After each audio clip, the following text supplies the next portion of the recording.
Welcome back to another episode of 1.6 Slander with Napp Motorsports. Today we're going to go over diff differences.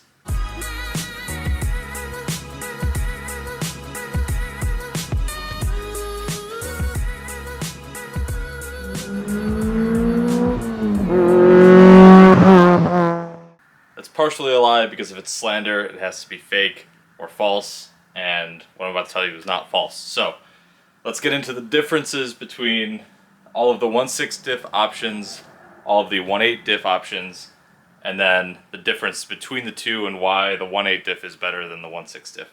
I'm going to kind of do like a close-up and I'll just move you closer to the diffs so we can go over things and you can see it. I do want to give a shout out to both Diffs Motorsports and the Miata.net Diff Spotters Guide. If you have any like real questions, both of those are good resources. Beavis has a great video that goes over this stuff as well. I use that as a reference. I use it as a reference for this video because I don't know everything off the top of my head. Both of those help with this video, and they're good resources, so go check them out. So this is a 1.6 diff, and this is what we're going to go over first. Few things to note.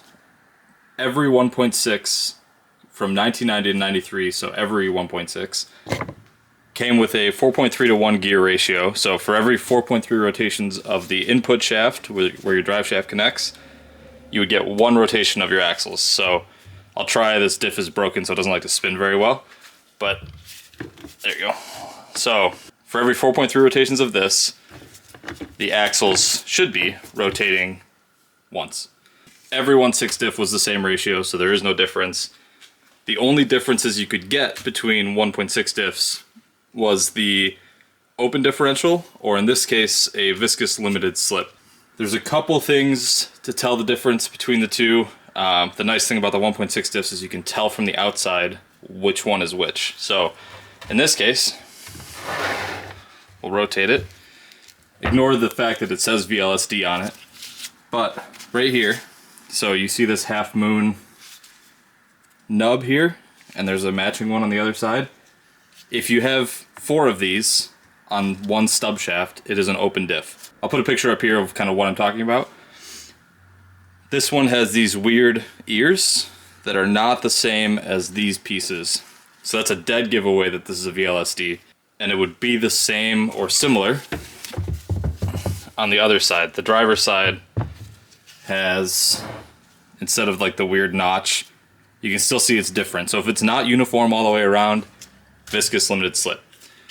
Every VLSD came with a finned case on the back, whereas some open differentials came with a smooth face.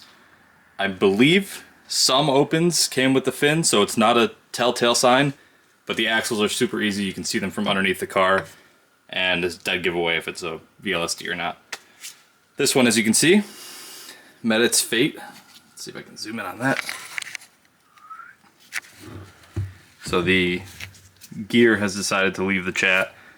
It is no longer in there. This came out of an autocross car.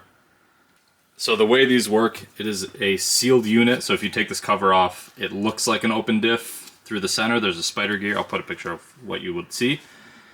And then there's a sealed unit on the side that is the viscous limited slip. So it uses fluid shear to transmit the torque. They're not good for a whole lot of power. Like they kind of get overpowered at a certain point, and they are very fragile. So these are kind of good for like 200 horsepower if you safely drive it.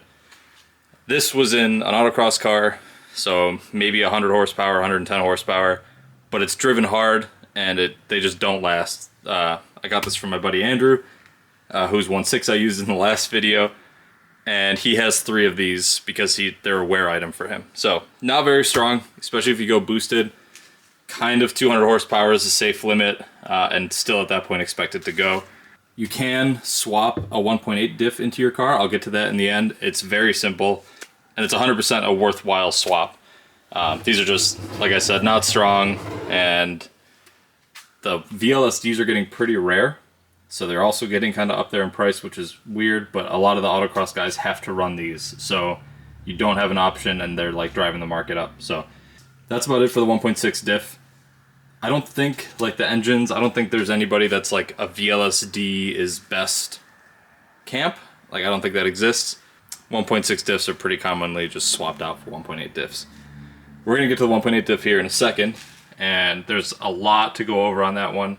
So that's about it. Quick recap, 4.3 to 1 gear ratio, open or VLSD, both were the same ratio, and they're only good till about 200 horsepower, if you're nice to it. Now for my diff of choice. This is a Torson, a Type 2 Torson. We'll get to that in a second. Torsons came as an option on all 94 to 05 Miatas. So there's all different variations that we'll get into in a second here, but every Miata from 94 to 05, depending on your package, you could get a Torson diff. For 1.8 diffs in general, they all look pretty similar on the outside. There are 3 options. You can have your open diff, just like your 1.6 diff, just 7-inch ring gear instead of 6-inch. You could have a Torson, Type 1, Type 2, which is, this is a Type 2 Torson. Or you could have a, what we call the Fuji Super LSD, or the Tochigi Fuji Super LSD. You hear them just called Fuji LSDs pretty often. It's pretty rare, but we'll get to that at the end of this. And then technically the 4th option is the Mazda Speed Miata diff. Only came on the Mazda Speed Miatas. They have beefier axles, the housing is beefier. The internals are pretty much the same. You need to use Mazda Speed axles with a Mazda Speed diff with Mazda Speed hubs, but that's a whole other thing. So unlike the 1.6, spotting a Torson is kind of tough. As long as, like, if it's in the car, it's pretty much impossible without popping the axles out. From the outside, they look about all the same. The only difference would be an automatic Miata, which won't have a Torson ever, doesn't have this rubber guibo here on the end. It will look like the 1.6 where it's like just this plate and nothing else. I'll put a picture up here. If the car is an automatic, it never came with a Torson. That's just simple. That's the only exterior difference you'll find. If you need to understand what diff you have, the easiest way is to pop out the axle. So I'll see if I can get a shot through the axle bore on this one, and I'll kind of talk you through it. So it's a little tricky. I'm trying to use my phone light here. See how there is no rod going through? I'll show a picture of an open diff. But this is a Type 2 Torson. Type 1, I believe you can see all the way through, and you just see the spline gears. That is the only way to tell if it is a Torson or a open diff. If you can see this like rod going through it, 100% open diff. If it has the plate, or you can see clear through to the other side, it is a Torson. It makes it a little tricky because unlike the 1.6 diff, you can't just pop underneath the car if it's assembled and figure out what you got.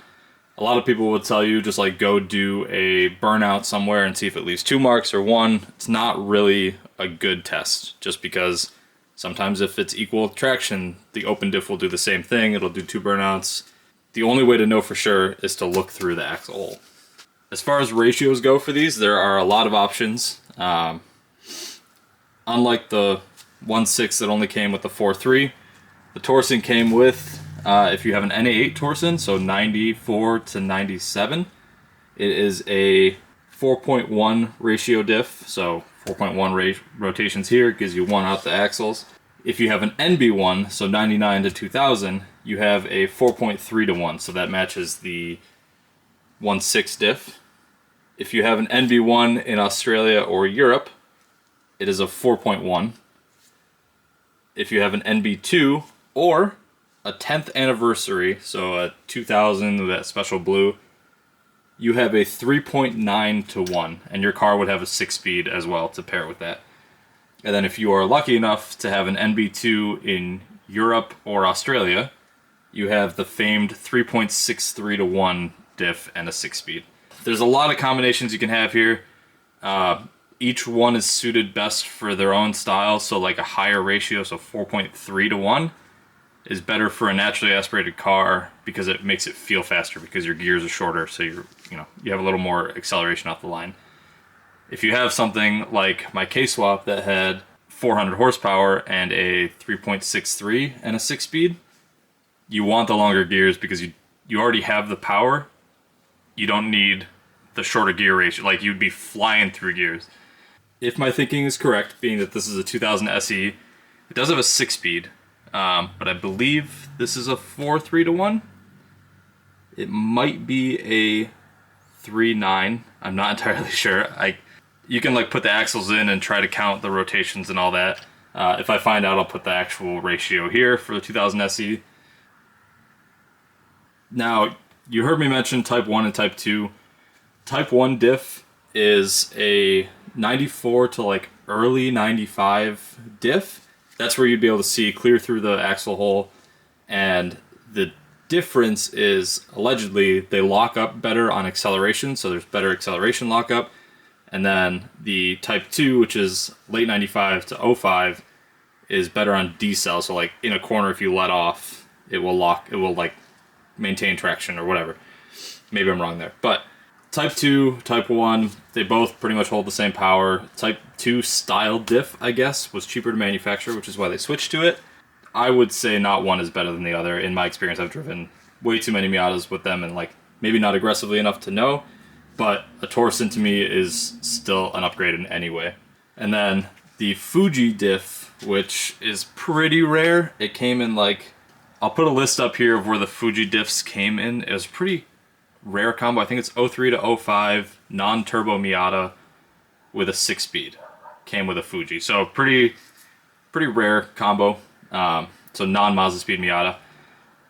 They were allegedly better from the factory at handling more horsepower, but since it is a clutch type LSD, the clutches will wear out over time, and then when you start to put real power in them, they fail.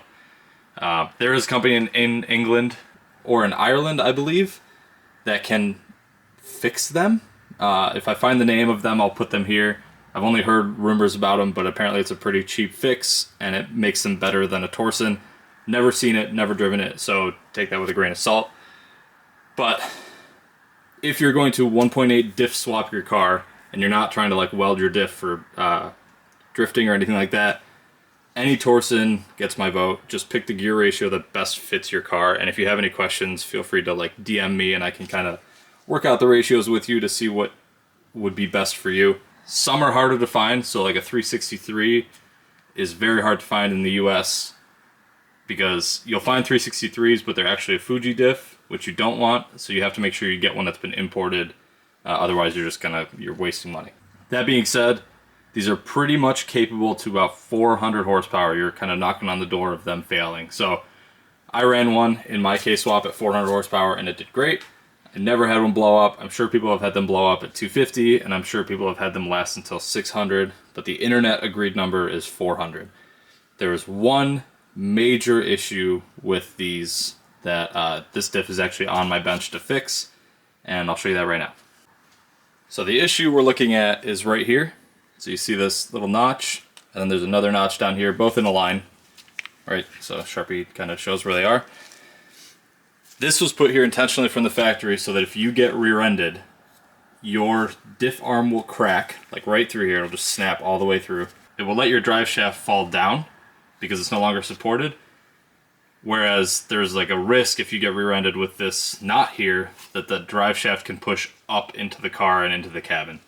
So great safety thought on Mazda's part, but once you start to drive these aggressively, even at stock power, or once you start to make big power like 300-400 horsepower, this just breaks. So you'll be driving and you'll goose it one day and you'll just crack clean through that and you'll be stuck on the side of the road. So I'll just circle these for you. So the fix, which is a service I offer, is reinforcing them. So you can get plates like these these are like the Miata cage style plates, and they snap over here, and then this plate goes on top, and you essentially weld this all in and box this side, and then the diff will not snap. People do both sides. This is the only side with a notch, so I've only ever done this side, and I've never had any issues. There are a couple options, like there's a full front and rear plate kit.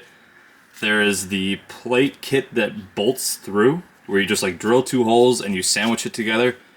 Not a good kit. Do not run that kit if you find it.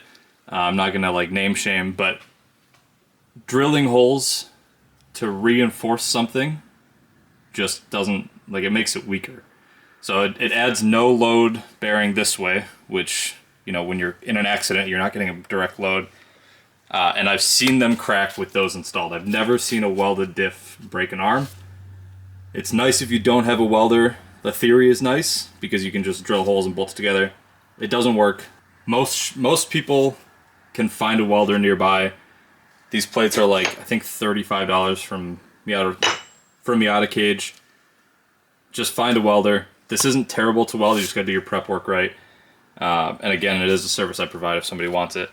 Once you've done this, the diff is pretty much bulletproof, in my opinion, to 400, or in my experience, to 400 horsepower. So, if you're modifying your Miata at all to use it either track at stock power, autocross at stock power, or street at like higher power, this is number one. Reinforce your diff, otherwise you're gonna be out a diff carrier, a tow home, and all sorts of stuff. Other than this, the Torson is like a great diff, highly recommend.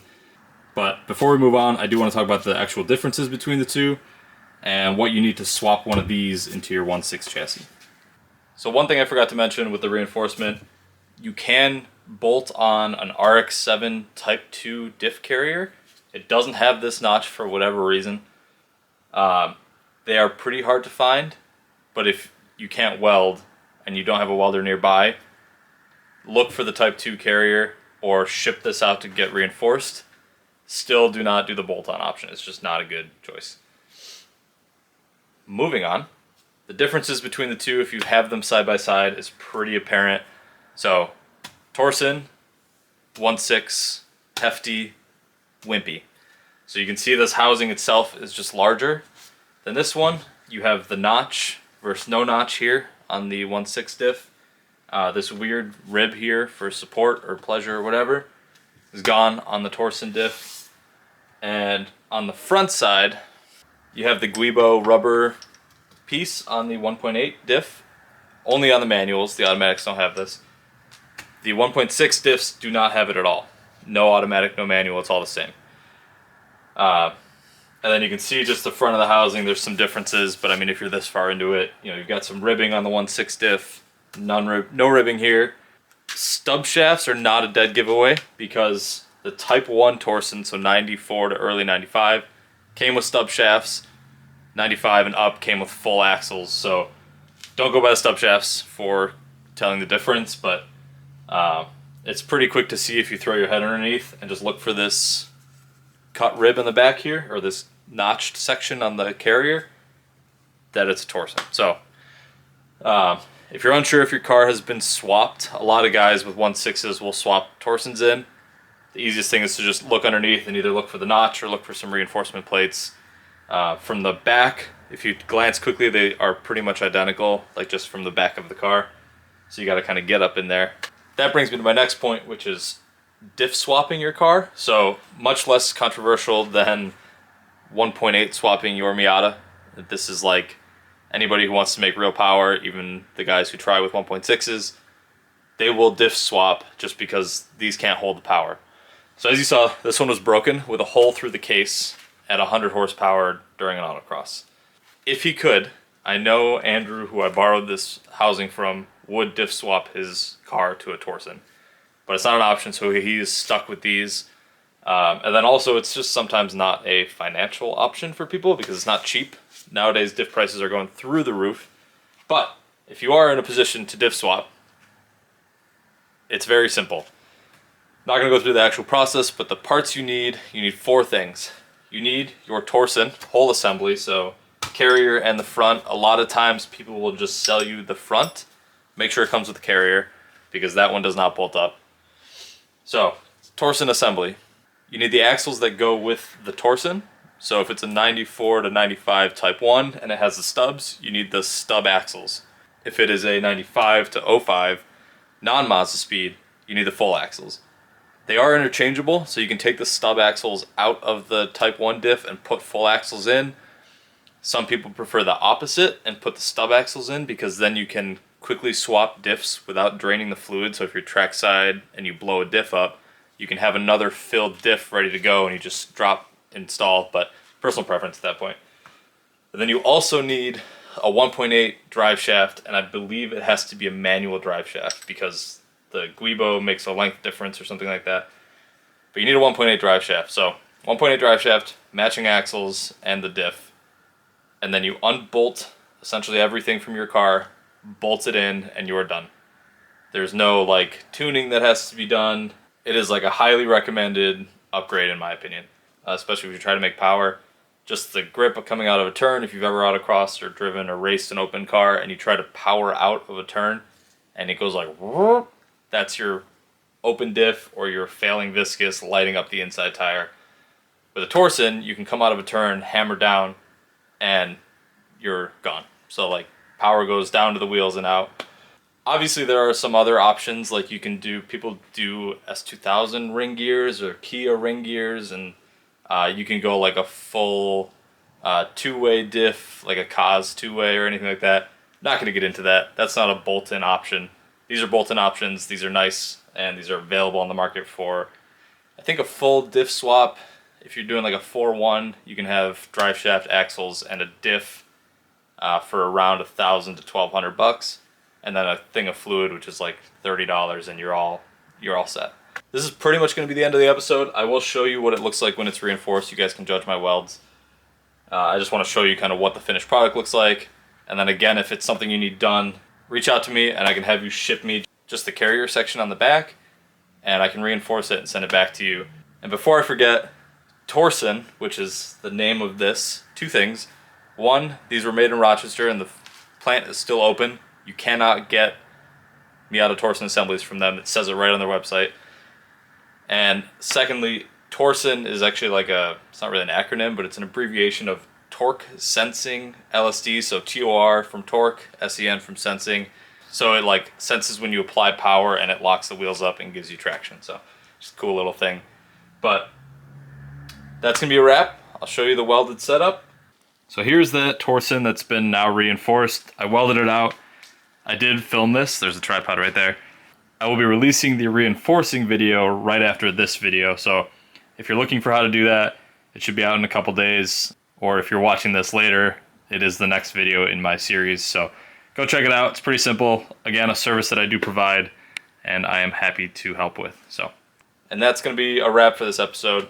You guys seem to like the teaching videos. If there's other things you want me to go over, I do have a pretty solid connection of parts around here that I can like borrow something like a diff or whatever, and I can go over the differences with you. I know somebody had mentioned a LS swap versus V6 swap versus K swap video.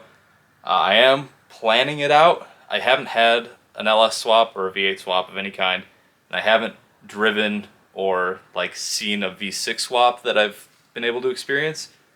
So I want to make sure I get the right info for you guys on the pros and cons of everything before we dive into that. But any other video ideas you guys have, leave them in the comments. I literally look at every single comment in these videos, so if you have an idea of something, let me know and I'll see if I can make it happen. But I appreciate you guys watching. I know these are a lot of talking videos, so I love making them because I love expanding like other people's knowledge. So if I can teach you something, let's do it. Let's talk about it. But until next time, thanks for watching again, and I will see you later.